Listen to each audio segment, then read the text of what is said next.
Hello there, YouTube. This is the first one of these videos for me, and I actually don't want to be on the camera, so I'm just going to do what I'm talking about like this. A lot of people have asked me over the last couple of years about my home-built camper. It's something that I built myself, and I got a video with a whole bunch of pictures on it, which you can see, but I haven't really done like a tour or anything, so I figured I'd do that. So anyway, this is my home-built camper. It's actually built on an Aluma trailer. Might just be Aluma. It's a cargo trailer. I'll get around to the front here, and I think you can see the actual front of it. It's a 6812 cargo trailer. It sits on a Dexter axle, which will hold 3,500 pounds. My total weight on the trailer, last time I weighed it, was 2,600 pounds on the axle, and about 325 pounds on the tongue. I tow it with a Toyota Tacoma. I actually am lucky. Somebody made me an offer on my old one that I couldn't refuse, so I got a 2016 Toyota Tacoma with the little 6-cylinder engine that they have now. And it actually tows it pretty good. You keep it down in 4th gear.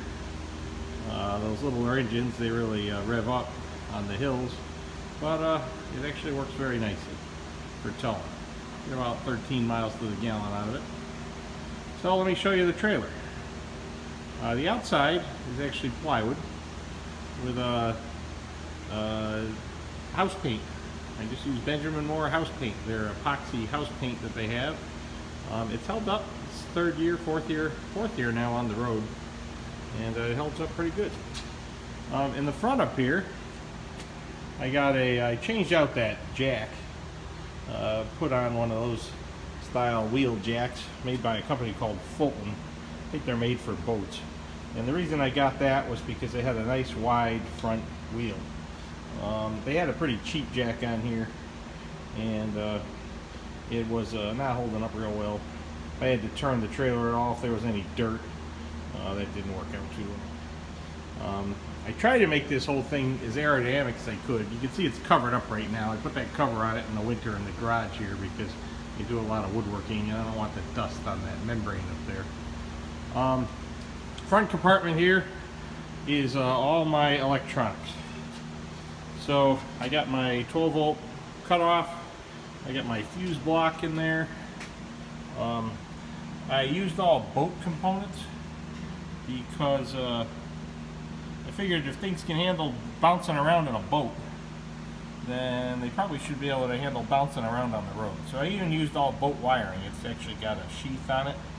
I figured I didn't want no problems later on with the wiring and such. I got the smallest size fuses in there that each appliance takes, and I really got it divided up well. That power strip that you see there, that's my fuse block. I only got a 110 heater and an induction cook plate and a 110 air conditioner that you'll see. So my little Honda 2000 generator makes 13 amps. These have a 15 amp breaker on it, so I figured it didn't really need to put in a breaker box if I could just do that. It trips off at 15 amps. Probably like 18 amps because they probably got to go 150% over. My battery is a VMAX. Oh, I'm getting in the sun here. Is a VMAX. Look down lower here. A VMAX AGM battery. That is 150 amp hours. I sized that for a refrigerator and for solar. I haven't put the solar on yet because I found another way around the refrigerator, which I'll show you later. So that runs all my LED lights, charges my computer. I can actually get like 2 weeks of power out of that before it's down to 50%. They need to charge it up. I use one of these Iota chargers. You can see it there. That's what the VMAX company recommended. It's one of those step chargers that actually charges and then protects the battery at the same time. It'll deliver 30 amps, I think is what that one is. Yep, 30 amps.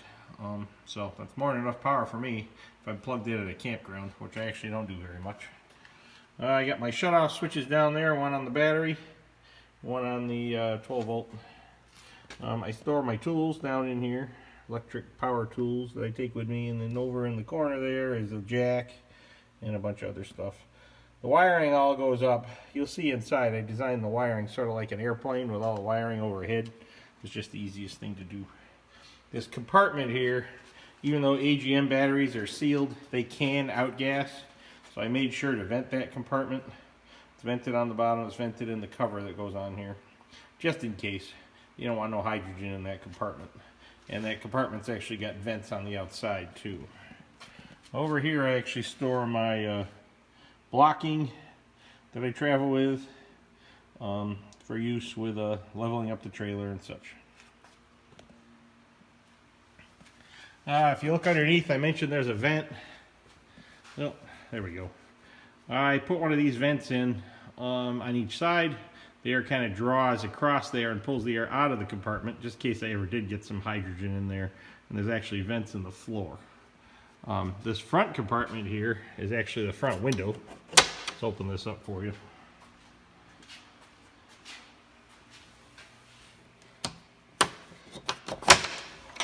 So this opens up, and that's actually my front window into the compartment, into the camper. I travel with a cat, so this is his area up here, so he can sleep up there and see out in that window. And then obviously the cover keeps it covered while I'm traveling. That's a plexiglass window, 1/4 inch. I went with something heavy duty just so that if any stones hit it, it won't break. On the sides windows, I used Shed Windows and More. It's a company I found. They sell shed windows that are made out of tempered glass. And the nice thing about tempered glass is it's road approved. You're supposed to have something that's tempered. And then just to be safe, I added these covers on here, which fold down. And that helps with the R value of the windows just a little bit. And keeps, if I did ever get any stones. I've never heard of anybody saying that they broke a side window on an RV. But just in case I ever got any stones, I wouldn't want to break a window.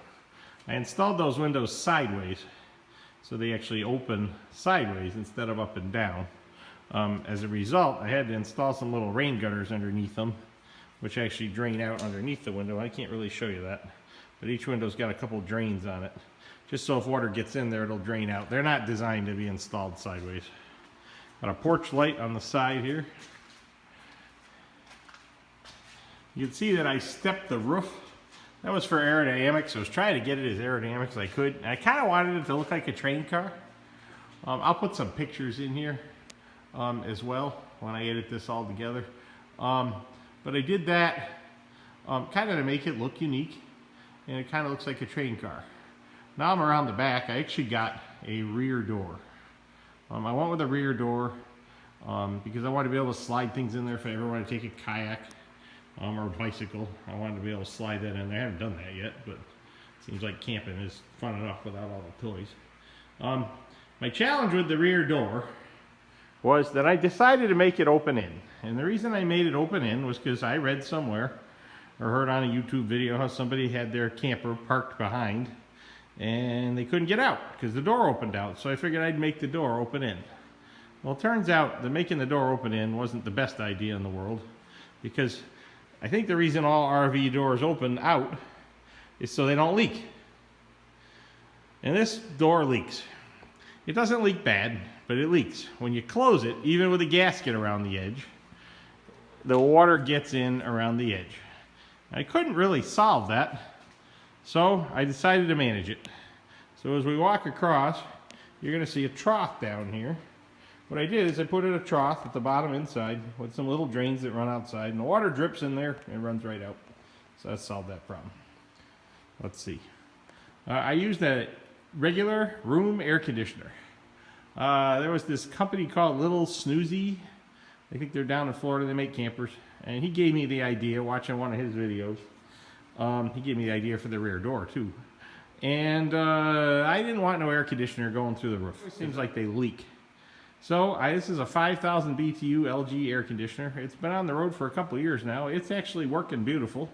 I built some supports for it. You can see the drain on it there.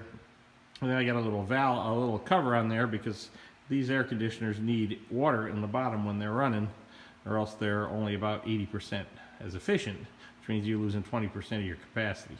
So I just drain that out before I go. And I got a canvas cover that goes over that. I got 2 vents on the back, and I got a vent inside. I don't know if I can zoom in here or not. Yeah, there we go. There's a vent up there, Max Air fan, that I use a lot of the time. I can open these vents. I didn't want them on the roof because I was afraid they would leak, so they open out like awnings, and I can turn that Max Air fan on and I can pull air in. Now, this entire house actually lifts off, and I'll snap in a picture at some point in the video of that. This lifts off the trailer. I'm lucky enough to have a car lift in my garage, so this entire thing actually lifts off. Fenders, I added some mud flaps on there, you can see, and those are just truck mud flaps that I cut up from like a semi, and I cut that up and made 2 mud flaps and poppered them on, because when I went down the road in the rain, the whole side of the camper would be covered. All right, we'll show you the inside. My stairs, trying to figure out how to build some fancy stairs. You know, little giant 2-step stairs, bought it up at the Big E in West Springfield. And it works just fine. Thing to be nice and simple. And that's why I built my own. I just looked and looked and looked at campers for several years, and they all, you know, unfortunately, I don't mean to insult the companies, but they're built cheap, and they just don't seem to hold up. I think they're only made to go, 10,000 miles maybe in their whole lifetime. This thing's been 15,000 miles. It's only 3 years on the road. So I built my own. So here's my kitchen. Now, I didn't want no propane. I work part-time for the fire department as a volunteer, and I've been to more than a couple of camper fires, and the propane is just bad news. Eventually you get a leak, it seems, so I didn't want any propane. So my cooking is actually a little toaster oven. That draws 1,200 watts. I got a 1,500 Honda 2000 generator that runs around in the back of the truck. I fire that up, and I can actually do all the cooking I need. My sink is actually just a bar sink that I bought off Amazon. That's a bar sink, little sink, cheap faucet, $20. Got that all plumbed in. My water tanks are down here. I don't remember where I got the tanks from. One of those plastic tank companies, ordered them online. That tape is on there because this one leaked on one side, and I called the company. They said heat it up with a propane torch and it would go back together, and I did, and it did, but it didn't look very nice, so I put that tape on there. So those are the tanks. That's a freshwater tank, 16 gallons, and then the gray water tank is on the other side, on the outside of it, and that's 16 gallons. They both drain to the outside. My drains are on the outside. When I get around to the side again, maybe I'll show you those. This is all storage. I made everything in here myself. I like to do woodworking. Countertop is just 1/2-inch plywood with 2 coats of oil modified Minwax polyurethane. The oil modified version gives you that nice yellow color. It's got just a little bit of oil in it, but still got water cleanup. My storage areas, I decided I didn't want doors because I didn't want the extra weight. So it's just bungee cords. Keep everything in there as cat food. And my little campfire down below there. I keep my hose down there. My toilet supplies are down there. My little grill is down there. And that's the kitchen. The bed is a futon. And that actually could fold out, although I never fold it out. There's a pillow shoved on the end there. That's why it has a big bump on the right-hand side. But I never fold it out. I actually just sleep on it the way it is. Boy, I should have straightened up that sheet before I showed you this part. And there's the front window. And that just works as a bed. But that can fold out if you had 2 people. I don't have 2 people. I'm happily single, so I only got 1 person, me. And I just sleep on there. For a stereo system, I got me one of these Bose speaker systems. And I got my emergency radio there. And my phone actually goes on that magnetic mount there. That just rides there, and that's my entertainment system as well. I got an iPhone with a big screen, and that's all I need. I'm not traveling to watch TV. I do all my cooking with an induction cooktop, Mr. Induction. This thing draws 1,500 watts, sorry, 1350 watts, which won't overpower my generator. Most of the time I got to set it at 700 watts and I got enough. And down below here, that's where I keep all my pots and pans. I don't travel with too much. And my cooking utensils. And there's the water tanks again. I haven't finished this part down here yet. Right now that's the cat area. That's where I keep his food. That's his water bowl. So he's got water. He rides back here most of the time unless it gets too hot. What else we got here? I got the Max Air fan. It's actually right up here. That's an insulated cover that comes out from underneath it. It's just a standard RV fan system. I got the one that comes on when it reaches a certain temperature. 57 degrees. That's not warm enough today. And that goes up, and it'll, so if it gets too hot, then it gets some air in here for the cat. That thermometer, I actually take that thermometer in the truck when I'm driving, and I leave the sensor. It's one of those indoor-outdoor thermometers. I leave the sensor in the truck, and then I know how hot it is, or how cold it is for the cat. If it gets too hot or cold, then he comes up in the truck with me. For window shades, I use these. These actually came from Country Curtains. Company went out of business now, but they're insulated window shades. You can see the windows. The left-hand side actually slides. You see the truck outside. The left-hand side actually slides open, and that gives me my windows. And then those curtains come down. Those shades come down with a string, and they cover up pretty good. They black out the outside, so they work nice. Let's see. This stool here. There it is. This stool is actually my seat for I could sit in here and put my feet there if I want to eat or work on the computer, and that rides on the bed when I'm moving. A friend of mine that gave me this mat that says Adventure Weights, and she was sure right, because this thing has been all over the country. I never knew how much I would use it. I'm not a full-time guy. Down underneath here, there's a cat bed. He likes to sleep under there too. And then I actually slide my suitcases down underneath there. That's how I keep my clothes. Over on the side, on the left-hand side, behind the stool, there is my lawn chair. And then I actually got a ladder over here that I carry with me just in case I got to fix something. So that's that. I'm moving the stool out of the way here so you can see the drains. So what happens is the plumbing comes down underneath here, and it comes out on this side.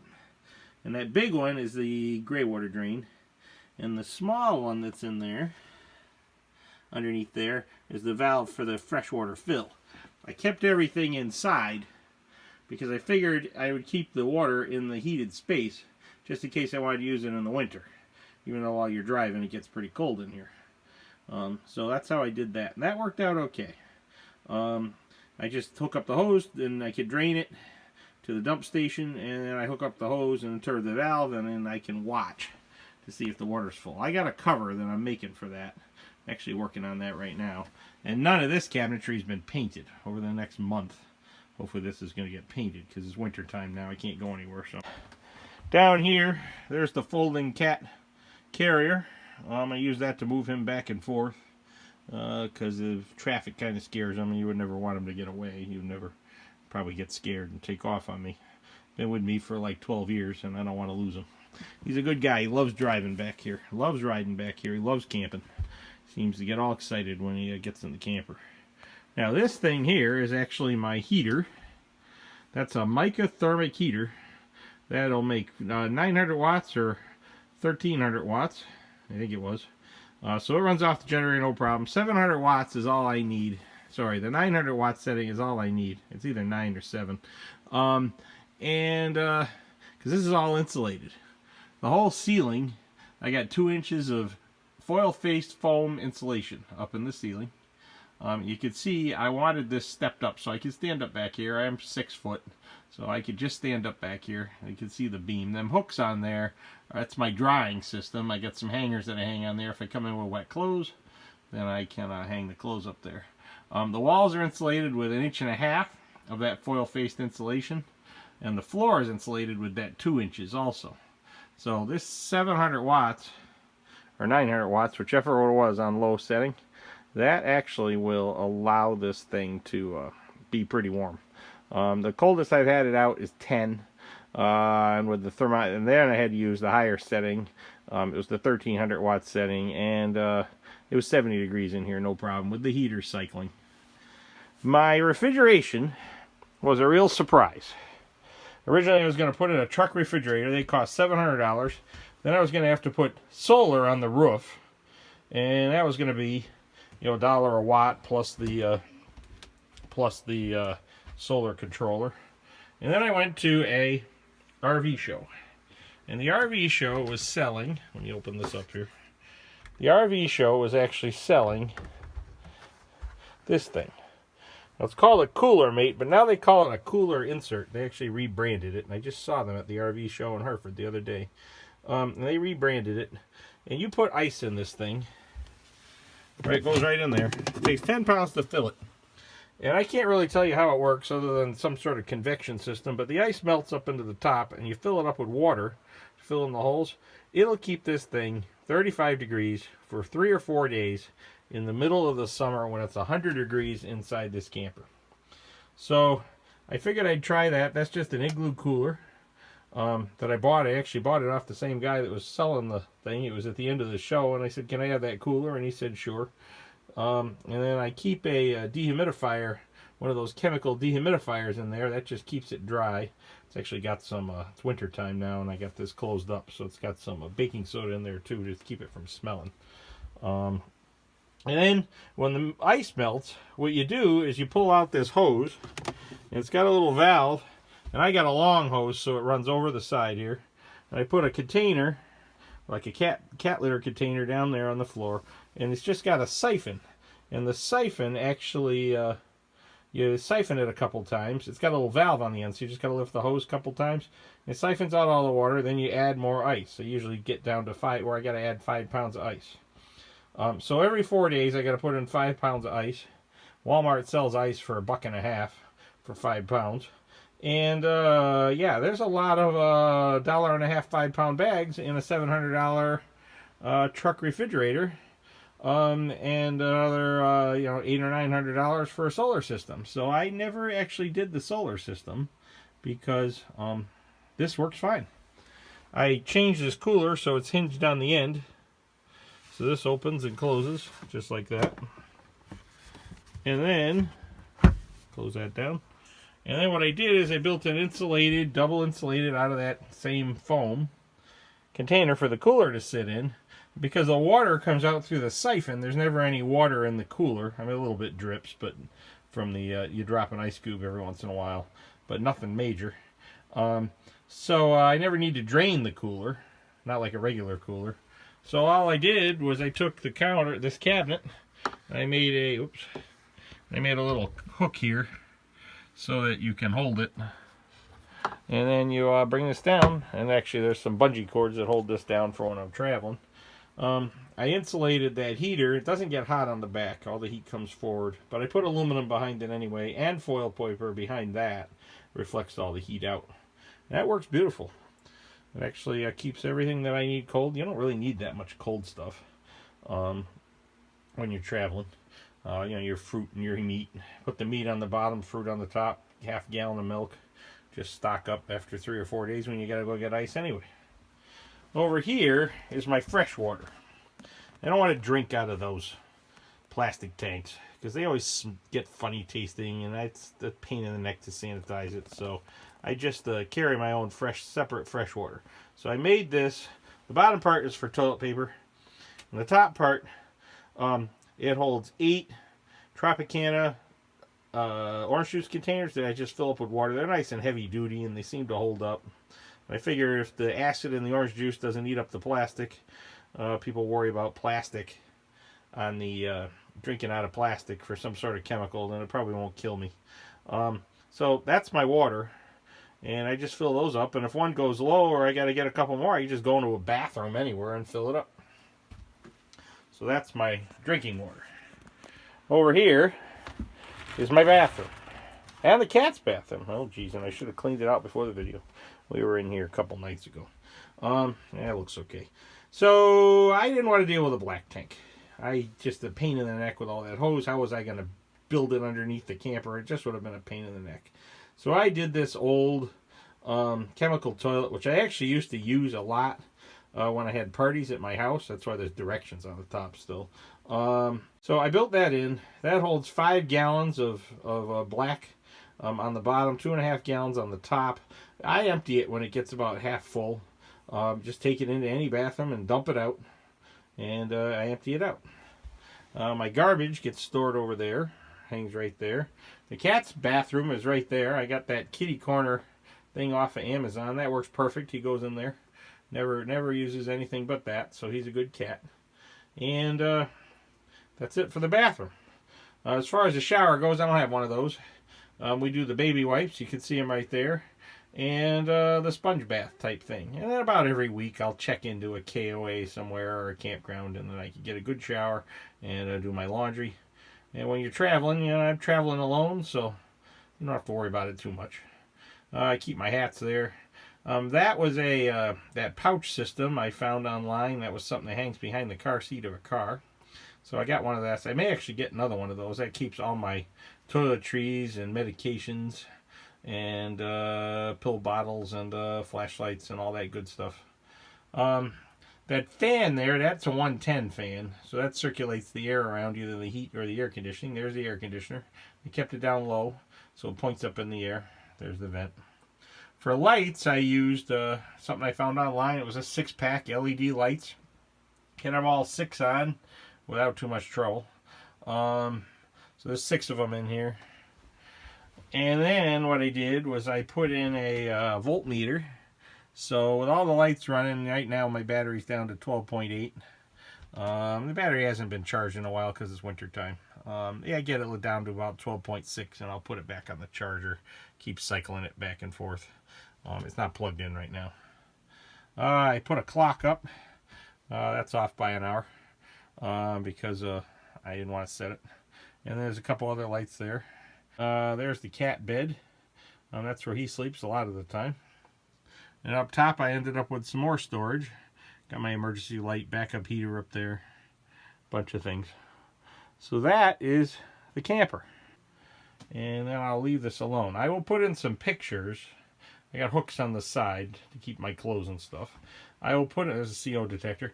I will put in some pictures that just show the how the camper actually lifts off the trailer, because that might be of interest. I'll actually show you when I get back outside. I'll show you how it actually holds on. I actually just use the stake pockets. These side pieces, you might wonder why it doesn't sag. Those side pieces are actually a piece of 1/4-inch plywood, and I built like an I-beam. I fastened 2x4s the entire length. They're long 2x4s. So I built like an I-beam. And it sits on the base of the trailer at the back, and then go along here. Okay, here we go. And over at the front, there's a post. So that's what holds the whole thing up. And on the back, outside, when I show you the roof, I got an angled roof that makes a triangle to keep it stiff from the walls from moving from side to side, and obviously this beam holds the whole thing up. I weigh a little bit more than 200 pounds, and I can get up there on the roof, and it doesn't sag at all. It's been on the road for almost 15,000 miles now, and I have had no problems with anything sagging. If you're wondering what I used for paneling, this is just Luan. I used it to keep the weight down. And what I did is I took some Watco Danish oil finish. It dries non-toxic, and you rub it on, and you wait for 30-40 seconds, maybe a minute, and you just polish it off. And it actually worked out pretty nice in here. Smells initially, but then once it dries non-toxic, and it's easy to do. Really brought out the grain, and it looks nice. Some of my other winter projects is I still got to build some window trim. You can see the gutters on the bottom, though. The windows actually drop in. The windows slide. And so there's a gutter there that actually drains to the outside, that red edge. And then I was worried about people breaking in, so I got a couple sets of these sticks. One that holds them closed, even though they got locks on the windows. One that holds them closed all the way. And I got another set of sticks that's about 3 inches shorter, so I can prop the windows and nobody could get in still. There's my smoke detector. Well, let's see. For electric, I got a switch to control all my outside lights. A little bit of wiring mess up there. That was harder than I wish it was, but it worked. And then I got 12 volt here, plugs. There's a little extension. And then swing around here. This will make you dizzy. Hopefully I didn't go too fast. On this side, I put in a USB plug. On this side, that's a double one for charging my phone. And then I put in an actually extension. I just had that laying in the garage. It was from an older vehicle. So I threw that in there because I had it. It gives me more plugs for 12 volt. I got way more 12 volt plugs in here than I ever use. And then I found this fan that's for trucks. And that runs off the 12 volt. So if I need to move some air around without starting the generator, that works out okay. You might wonder what that tray is behind that toaster oven. This is a cool toaster oven. I forget who makes this thing. Oh, Hamilton Beach. I found this online. I like the red color. That's what kind of caught my attention. But then what I really liked is the way the thing opens up. So it opens up like that, so you don't have that glass coming down here. Probably should have cleaned that foil out. But then it got hot on the back, so I found this cheap serving tray that's metal online. And I gave it a little space, 1/2 inch. Made sure it wasn't all the way down. That keeps the wall cool. That worked out beautiful. The wall never gets hot back there now. And this whole thing cooks like, and you're alone. You don't need to cook much. You can cook and broil in there with no problem. I got me one of these copper coat pans, 20 bucks. Best pan ever invented, in my opinion. Got the induction bottom. So that cooks on the induction cooktop. I actually love that pan so much. Nothing ever sticks to that pan that I actually got one for the house too. Even though I don't have an induction cooktop in my house. I found that magnetic knife holder. That actually works. Found that down in Sturbridge Village. That holds the knives nicely. Right now the vents got insulation in them because I was up at the Freiburg Fair, Freiburg, Maine, and it was a little cold up there, so I put the insulation in the windows. And I found that dish pan that actually drains. So that's like having a 2-basin sink without having a 2-basin sink, and that's actually screwed to the wall so that it can't move, and I just keep all the dishes in there. So what else in here? I got a mirror up here. I'm pretty tall, so I just need to see my face. Who wants to see the rest? When you're single, you don't really care. But you got to have something for shaving every once in a while. All right, I'm back with you here. I shut it off for a minute to go back outside. Now I'm climbing on a ladder here, and holding the phone in one hand. I don't have a fancy camera like a lot of them YouTube people do. So anyway, here's my red, my tan. Now this is the lower roof, and you can see how that's on an angle. So that gives me all kinds of strength because I got a triangle here. So that gave me all kinds of strength. And all my wiring is actually right underneath that roof. I kept all the wiring up underneath that roof. There's no wiring in the walls. Then I could just take them panels out where the lights were and put them on there. And then the roof, I actually built a curved roof. And I pulled the cover back a little bit. So I'm going to get up on the ladder here, one more step, just a second. It might be a little bumpy here. You can see the actual roof. Now here I decided just to paint. This is pretty steep, so the paint seems to hold up fine. I didn't want the weight of the membrane, even though I may put the membrane on here at some point, but right now the paint's holding up great. Up here on the roof, this is a product called Peel and Seal. Peel in, like N, Seal. And I found this online, and it's certified hurricane force winds in Florida. And you stick it down. It's got a 2-part adhesive. You spray down this primer that's black like asphalt, and then you put that on there. And wow, this has worked out beautifully. I layered the seams backwards so that as I'm going forward, the wind goes over the thing. You can just see the seam there. This is stuck down with no bubbles. You don't get a second chance for putting it down. You roll it on. It's got an aluminum coating underneath, and then asphalt. You can see the asphalt. And it has stuck down and it holds. And that was just a real treat. I was looking at all kinds of roof options, and actually that was really getting in the way of the project. And then I found this stuff and I called the guy and asked him how it worked. And he said it would work for RVs. I think it even says that in the description. I'm coming down off the ladder here. It worked good. You know, hasn't faded or anything. It's got an aluminized coating on there. It was a tan color. I folded it right over the edge so that there was no way the wind could tear it off, but it's stuck down and it's not going anywhere. I use those wheel covers. Protect your tires, the sun kills them. Over here, there is my, zoom in, there we go. There is my drain system. So the drain comes out, I got a vacuum cleaner hose that plugs in there that I used electrical tape to keep it from leaking. That works beautiful. And then the little knobby thing, that's how I actually fill it up. And that works great. So that there is my camper that I built myself.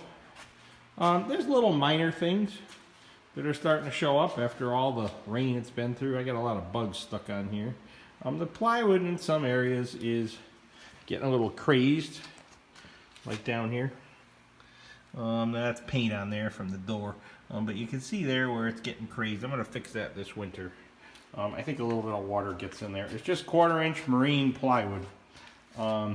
It's held up very well with the paint on it, but if the water gets in on the edges, that's where I ran into a little problem. See how there's a little edge right there? And the water got in there. So I'm just going to sand that smooth and paint it. It doesn't have to be perfect. It's holding up beautiful. It doesn't have to be perfect. I finally did get the fender trim on there. For a long time it didn't have fender trim, so a lot of pictures people take of me around. It didn't have any fender trim. The front, I added a splash guard down there because I was getting all kinds of rocks and stuff underneath the actual camper. The green of the wood, that's actually copper coat. I used spruce to build the whole thing. Let's see if I can get down here. And because spruce is very lightweight and it's very strong for its weight, so I used spruce. You know, Howard Hughes, he built that airplane, that Spruce Goose, out of spruce, and he did it for a reason. It was very lightweight and it was strong and it's cheap. So it's all spruce except for the plywood, which is obviously a marine plywood. I think it's probably Douglas fir. I don't know, works out good. The power, it comes in there. That's the 110 power. I actually added this cord, which goes all the way up to the front, and I got a plug on my truck that goes to the generator, which rides in the truck. So I can fire up the generator and I can have air conditioning and electricity without detaching. So I added that, so that stays plugged in pretty much all the time. Alright, I'm going to shut this off and then I'll turn it on once more and I'm going to show you the generator skid that I have that goes in the back of the truck. That actually works pretty good. I'll just give you one more view of this. Alright, no picking on my truck box. That was actually a repurposed box from the very first truck that I bought when I was in college. Just getting out of college. That was a, I don't remember what year it was, but a Dodge Dakota, and it was blue. And I still had this box kicking around, so for now, that box is getting used. And I'm going to paint it tan this winter. But this skid unit actually drops into the truck. I can lift this whole thing with my car lift and back underneath it. So on the side here, I got my Honda generator. And this part here, this area here, goes to the front of the truck bed.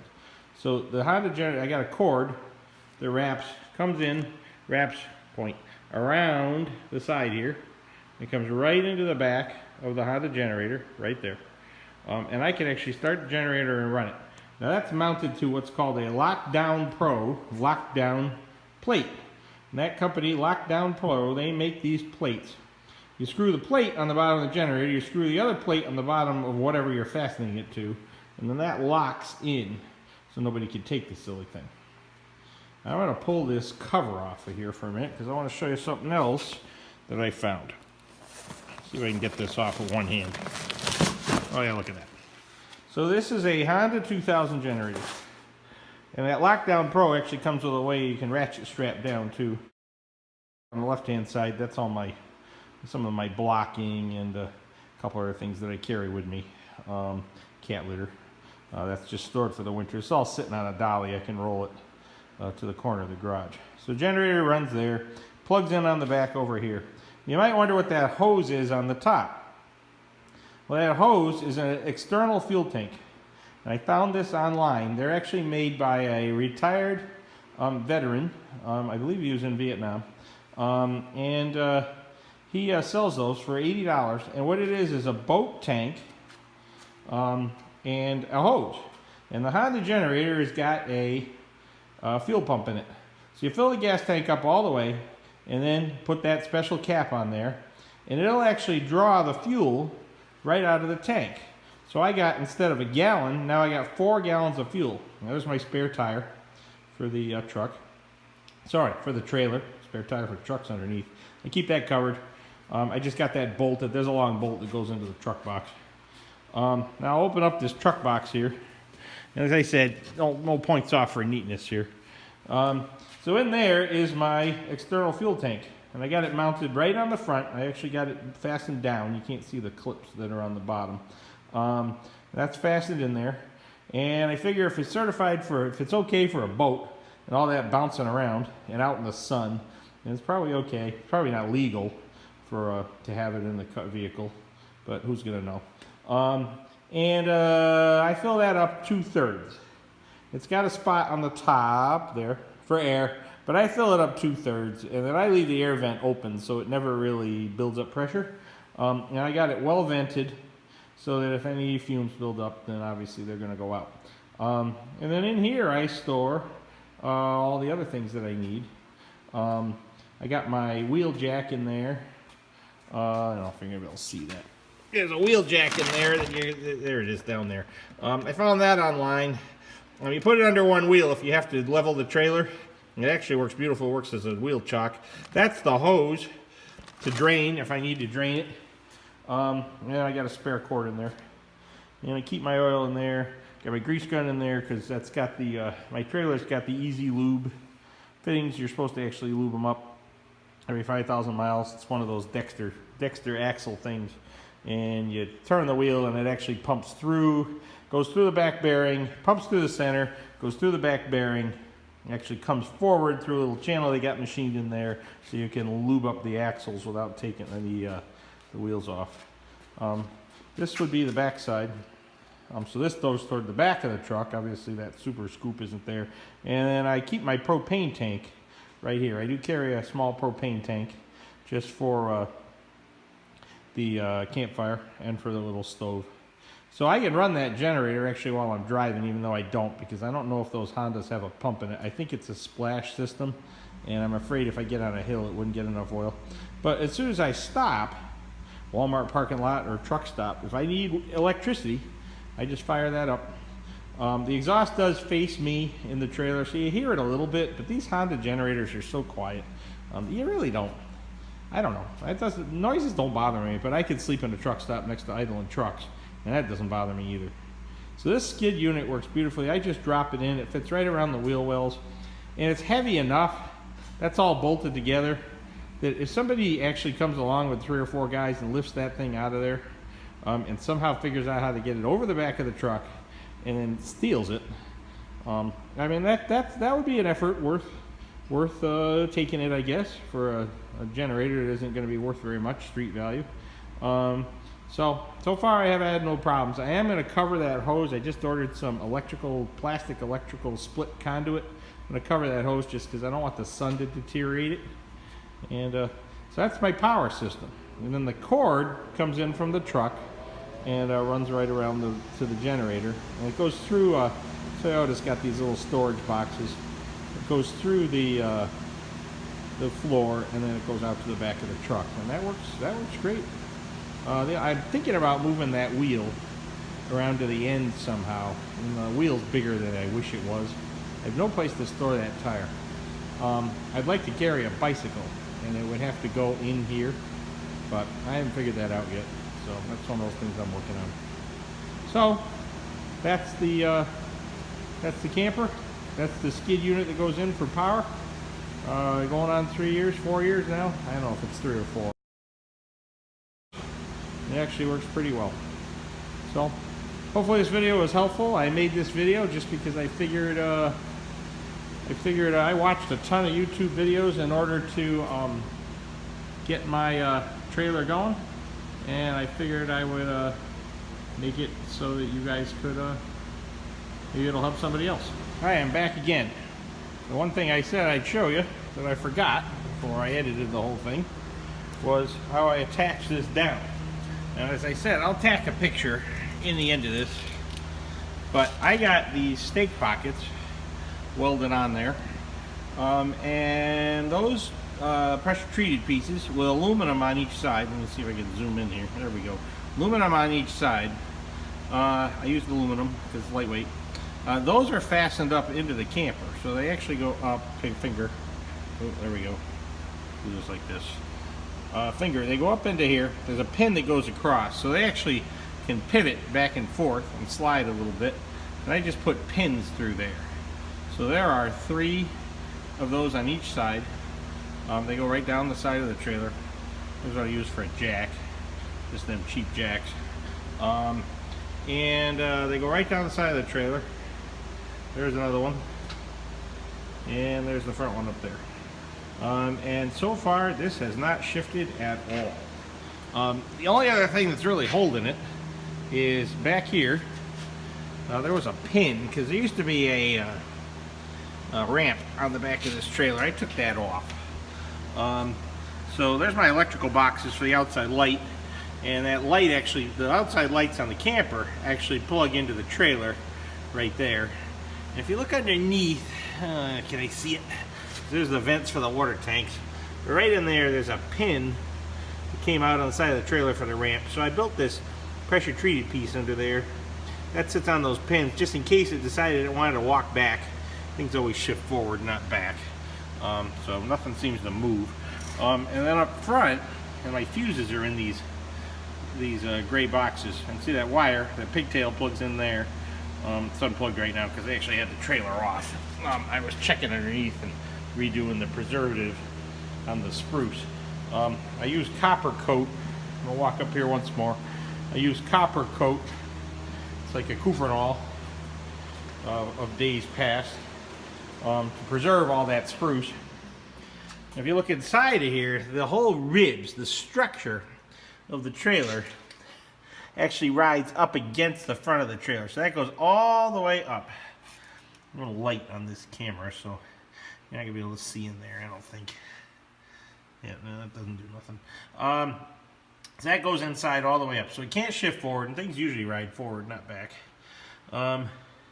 So that is what holds the whole thing down. And so far, it hasn't moved at all. I've hit a lot of bumps.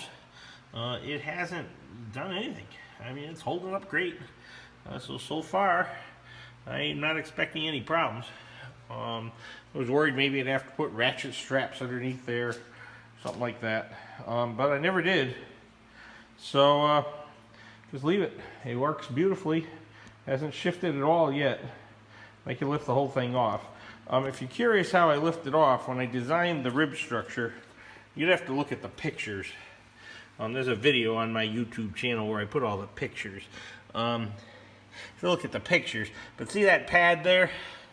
Yeah, that is for the car lift. There's actually structure that goes underneath the trailer all the way across. That actually, that's where I lift. I got 1 point on each side. That's how I lift the whole thing off. I just pull those 6 pins, the whole thing lifts right up, and I can get the trailer underneath. The whole idea was twofold. One was so I could use the cargo trailer as a cargo trailer, and 2, I avoided any RV inspections because this whole box is cargo on that trailer. So I really didn't need, I went to the state police while I was building it and asked them about what I needed for lights. And they said since it was cargo, I really didn't need any lights, but I put all the DOT required lights on it anyway. I got all my 3 lights on the back and my tail lights and everything. I got it lit up like a Christmas tree so nobody will slam into the back of me. So anyway, so that's the last piece of this video for now. Tack that on because I forgot to do it before. So hopefully this video is helpful to you if you're thinking about building your own. People always ask how long it took to build it. It was about 3 years. of working after work, but I got the time in the summers and after work, and you just keep pecking away at it.